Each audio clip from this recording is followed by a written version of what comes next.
Hello everyone, I'm Bruffy1322 and welcome to the Stewards Room, where we'll be taking a look at racing incidents submitted by you guys and trying to make a determination on who, if anyone, was at fault. There's a link in the description to submit your own clips, and feel free to check out the playlist link for more of these videos, specifically the first, which acts as a scene setter. Also keep an eye out for cards popping up on screen towards the end of each segment where you can vote on who you thought was at fault for each incident. Now, in episode 2 we talked about overtaking up the inside, and I focused on what needs to be done to effectively overtake on the inside within the rules, namely that you need to be more than halfway up the inside of someone to have claim to the corner. But I didn't really talk much about what happens just after that on corner exit. I did mention it in passing what happens and what the rules are, but because I didn't really go in depth about it, there were more than a few comments disagreeing with my interpretation of the clips that we saw in that episode. So I'm going to use some examples and some specifics from the Rules of Racing document to clear up the rules about running someone out of room first, then we'll be able to make a better judgment on the 3 clips that we have for this week. I did mention this in passing in episode 3 as well, but what we're about to talk about actually applies to the corner exit phase regardless of whether you've gone up the inside of someone or gone around the outside of someone. So as you can see here, it says the guiding principle is that the driver on the outside should be at least level, front axle in line with front axle, with the driver on the inside to have a claim to the racing line on corner exit. Depending on the type of corner and the cars involved, either the outside or inside line may be quicker through the corner, meaning the driver on the outside may gain or lose ground from corner entry to corner exit. It's the relative positions of the cars at exit, not at entry or apex, that is therefore crucial in judging these cases. So as you can see here, if the driver on the inside is behind at corner exit, they must leave space for the driver on the outside. If the driver on the inside is ahead at corner exit, it is the duty of the driver on the outside to back out or take evasive action to avoid a collision. And you can see it here on this example. We covered this when we were talking about outside overtakes. The driver here it is level, front axle to front axle with the driver on the inside, so he is deserving of some space on that outside, and if there's a collision that happens, the inside driver is at fault for that collision occurring. But it completely changes when you go to the driver being just behind. As you can see there, when the driver is behind, you have no claim to the outside part of the track. At that point, if you're behind and you're on the outside, you've got no claim. You should back out, and that's what you see all the time, and we're going to see a lot of examples about that. So in this case, the driver on the inside is free to drift out towards the outside on exit. While they're expected to approximately follow the racing line, but not exactly since they enter the corner on a tighter trajectory than a normal racing line, they have some freedom in selecting how aggressively they close out the other driver. Now again, you can agree with this or not, but this is part of the rules and that's what I'm here to talk about. Just how aggressive they can be falls into perhaps the most controversial grey area in modern racing. This brings us to the Rosberg-Hamilton incident, and then the document, again this document is linked in the description of all these videos, talks about a case study between Rosberg and Hamilton. So one of the case studies that's used as part of this document is the Bahrain 2014 Grand Prix between Rosberg and Hamilton, where Rosberg finds himself on the outside of Hamilton on the corner exit phase. As you can see right here, he is very, very slightly behind. And at that point, because of that, Hamilton is then free to continue his racing line and close out Rosberg. Now, that is just part of the rules. You're allowed to do that because Rosberg isn't on the racing line. Hamilton is. Hamilton is ahead. So Rosberg has no claim to any of this part of the track because this is now, Hamilton's part of the track that he's going to get into because he's ahead. And obviously, as you can see, that's exactly what happens. Hamilton closes him out, and that is fair enough. That is the rules. He didn't get a penalty for that. Now, if Rosberg had been ever so slightly further forward at this point and been level, then he would have been deserving of space on the outside, as we saw in the example that was shown earlier. If you're level on corner exit, you are deserving of space. If you're not, then you need to back out because you're not deserving of that space.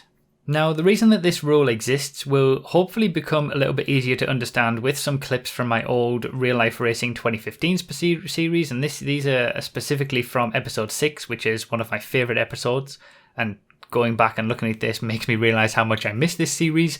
But what you have to take into account is who has visibility in each scenario. So as the attacker, you can't see the person that you've just overtaken next to you, and so you simply focus on taking your racing line.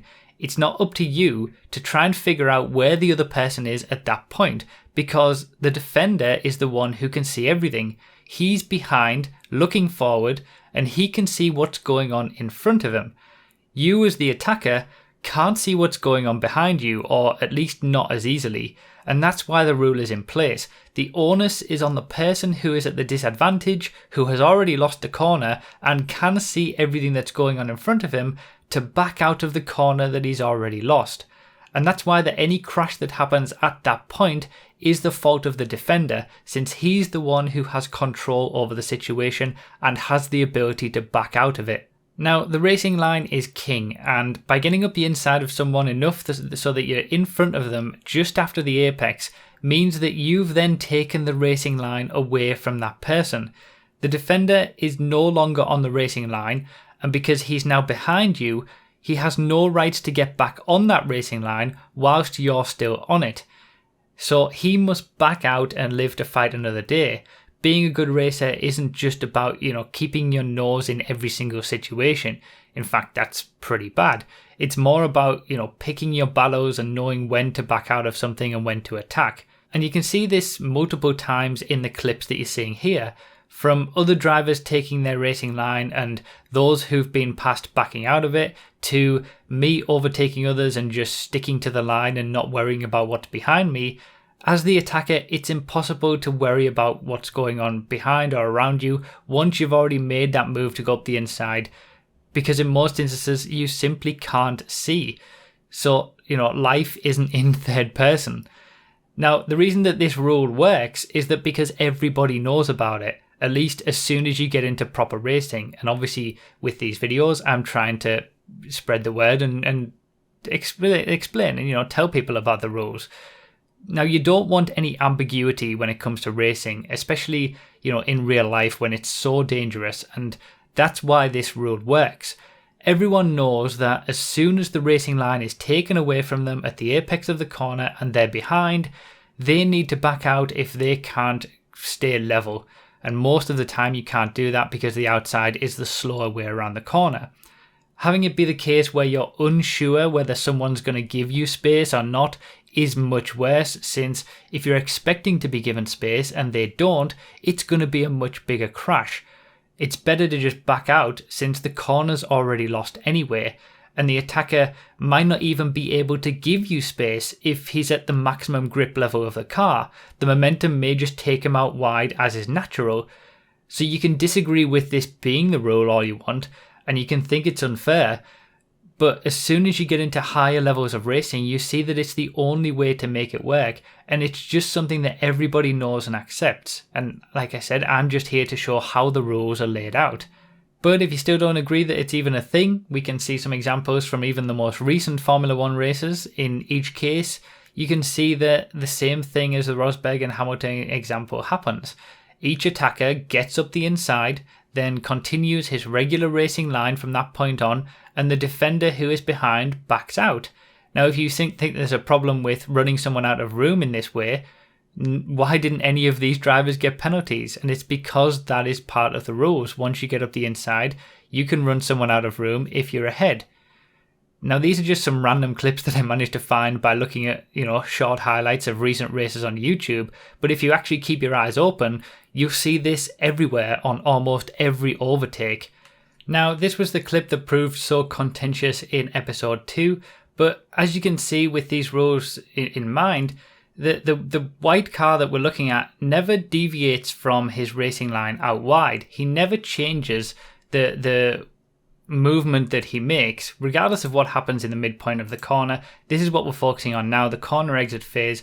You can see the straight is defined by the white lines on the road, and you can see that consistently the white car is going to the right. He's not straightening up and following those lines. He's consistently moving over to the right, taking the racing line. So at this point, the purple car should have backed out. Now, when there's a wall there, there's even more incentive to back out because, you're just going to get ran into a wall.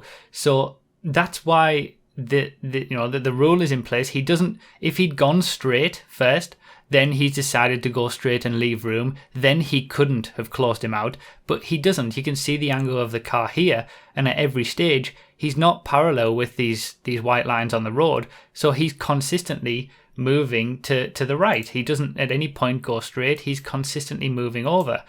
So he's just taking the racing line as his right to do.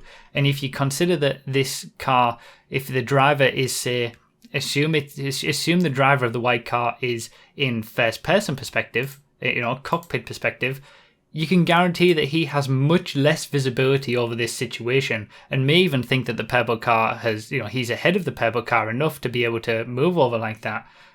He has much less visibility than the car behind. And since he has the racing line, he's under no obligation to do anything but continue that racing line.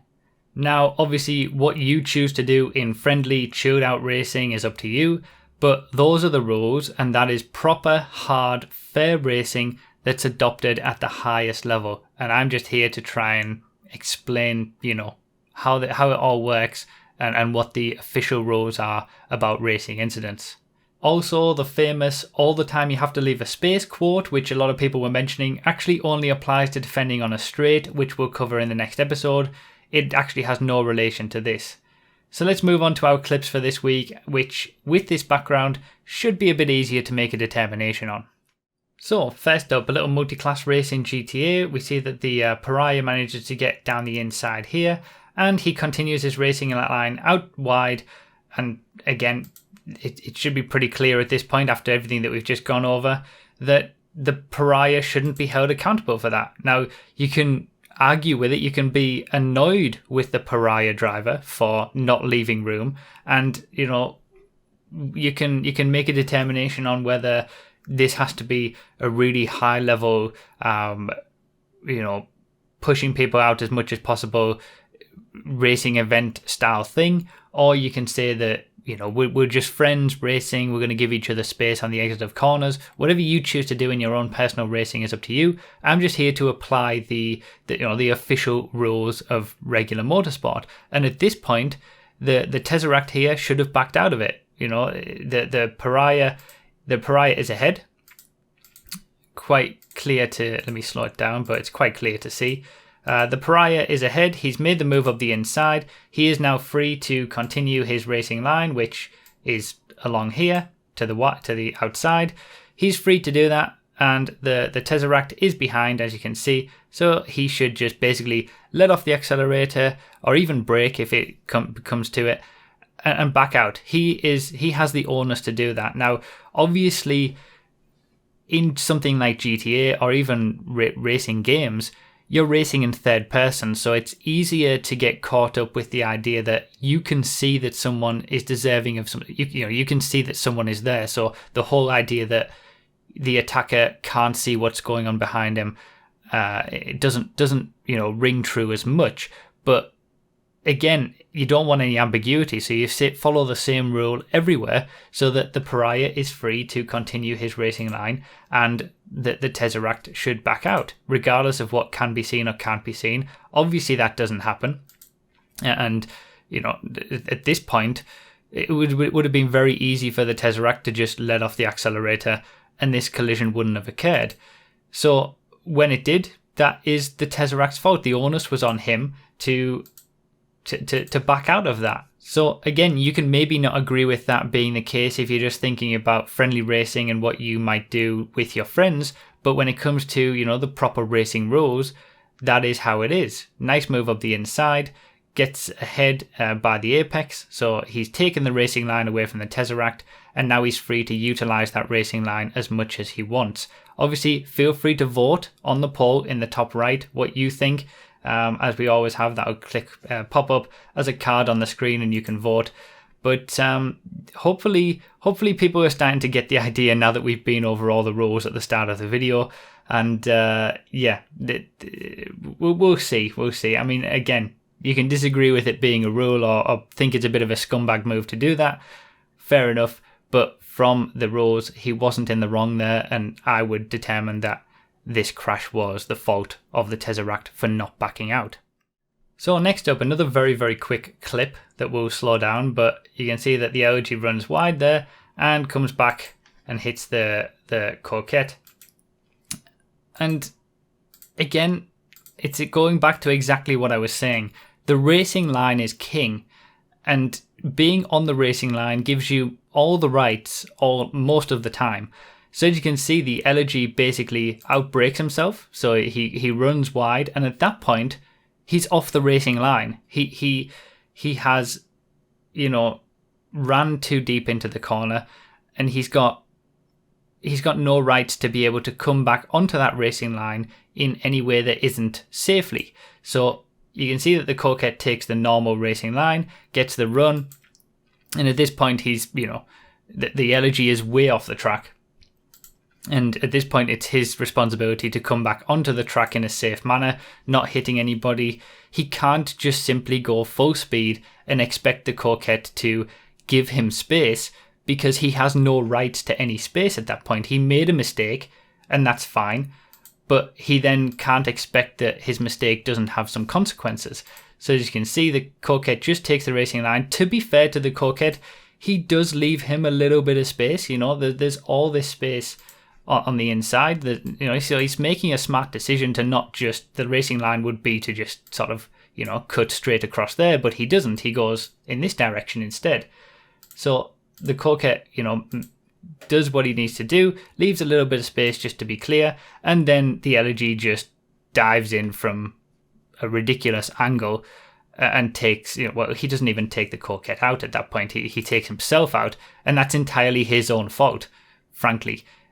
He was off the racing line. He made a mistake. He had no rights to come back onto it, and that's just how it is. Again, leave your thoughts in the poll in the top right. It'll pop up and let me know who you think was to blame for this one. But I can't see any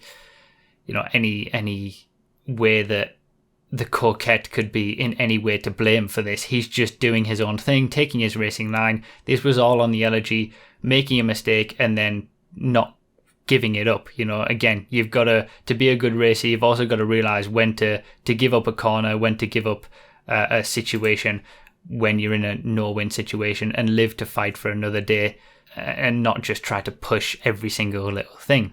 But let me know your thoughts. So here's our final clip. It's a rallycross race, it looks like, and it's between an Omnis and a Tropos, and then there's someone else just behind. There's actually two people just behind, so it's a battle of four separate people. The Omnis goes up the inside, fair enough, and this one is, the Omnis waits for this, to his credit, but he didn't have to. I would personally say, there's no reason that he had to wait for that. So first of all, let's just scroll it back and slow it down. So first of all, he goes up the inside, and that's fine. Gets a good inside move done. He's ahead. He's well ahead. He's got the move done even before you get to the apex of the corner. He has taken the racing line away from the Tropos here on the outside. The Tropos is now basically on the outside and should back out of this. But he doesn't. He tries to keep it going around the outside. And if you putting yourself on the outside like that, you're asking for trouble. If you're trying to hang something around the outside on a corner that you've pretty much already lost, then you're just asking to be in an incident. You got to know when to back out. And that's what the Tropos really should have done there. But, in the heat of battle, you can understand people wanting to try and fight for position as much as possible. But that doesn't mean to say that it is then the Omnis's fault if an incident occurs. But the thing that's different about this one is, as you can already see on the screen, it's this guy. This guy is at fault for this entire incident, because, to be fair, I don't think that a crash would have happened between the Omnis and the Tropos if this guy hadn't decided to just steam in at huge speed and he basically crashed everybody out. He took the corner way too quickly, and he just dove in from a ridiculous position, and again, dive bombs that we were talking about in episode 2, and he caused this crash. He just cut across everybody, and contact was made. You can't just dive in like that, make contact with someone and expect to be okay with it. And really, it's the Tropos that we've just seen overtake us that should have been waiting for this white Tropos that was, that had the incident, not the Omnus. The Omnus was kind of the innocent bystander in this, honestly. So, again, this is another example of when to back out, and being on the outside, you're always going to be, at risk there. But yeah, this blue Tropos steaming in like that doesn't help matters. And definitely because the contact all occurs much earlier. It's not as if the contact occurs when you get to the exit phase of the corner, which is over here. The contact is occurring just pretty much on or after the apex, and you can't make an overtake by just smashing someone out of the way like that. So again, I'll leave a poll in the top right hand corner of the screen, and you can let me know who you think was at fault for this crash in particular. Was it the blue Tropos? Was it the red Omnus? Was it the white Tropos? Let me know your thoughts. Was it just a racing incident? Maybe you think nobody was at fault for this one. Let me know your thoughts in the comments and on the poll in the top right hand corner of the screen. You can vote on all 3 of the incidents and give me your thoughts on who you thought was at fault for each one.